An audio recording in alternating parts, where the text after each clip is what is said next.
Ninayo heshima Mheshimiwa Rais wa Jamhuri ya Muungano wa Tanzania, kwanza nitumie nafasi hii kukaribisha sana katika mkoa wetu wa Dar es Salaam, lakini kupongeze sana kwa dhati kwa kuendelea kuwa imara katika kuunda serikali bila kupuuza maneno, ushauri, hisia za Watanzania kwa ujumla wake.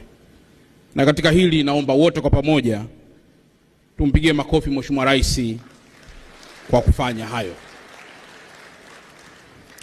Aidha, Mheshimiwa Rais, nikushukuru sana pia wewe pamoja na Dr. Emmanuel Nchimbi pamoja pia na Dr. Mwigulu Lameck Nchemba kwa kuendelea pia na uongozi ambao unashirikisha na sio kugawa taifa letu.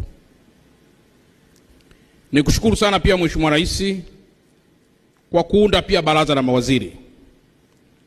Na katika hili Mheshimiwa Rais, nitumie nafasi hii kuwashukuru na kuwapongeza mawaziri wote, lakini kwa zaidi Mheshimiwa Rais kuunda wizara ya vijana ambayo ndio nguvu kazi ya leo kwa taifa letu.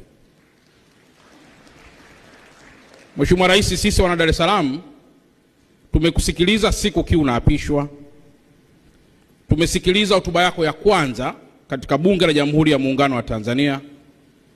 Maelekezo yako yote tumeyatekeleza na tunaendelea kuyatekeleza kwa kuhakikisha tunafanyia kazi, kwa kusikiliza makundi yote ya msingi, kwa kusikiliza hisia zao, kwa kusikiliza matatizo yao, ili tuweze kuyafanyia kazi na tuweze kuendelea kuunda taifa lenye umoja.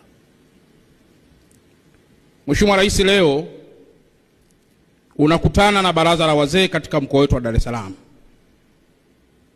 Hii ni faraja kubwa sana kwetu, kwa sababu uzee ni dawa na wazee ni kisima cha maarifa. Tanzania inakusikiliza leo.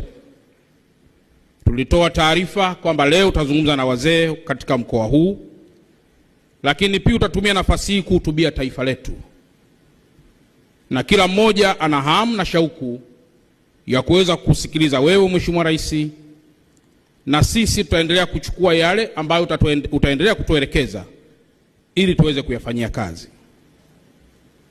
Moja agizo lako Mheshimiwa Rais ambao ulilitoa ilikuwa ni kuhakikisha mikoa yetu tunaifungua ili irudi katika hali ya kawaida. Nitumie nafasi hii kumshukuru sana Mheshimiwa Mwigulu Lameck Nchemba, Waziri Mkuu wetu wa Jamhuri ya Muungano wa Tanzania, ambaye amefanya ziara katika mkoa wetu wa Dar es Salaam na amehutubia pia wana Dar es Salaam, na hotuba zake zimekuwa ni zenye mafunzo na hisia.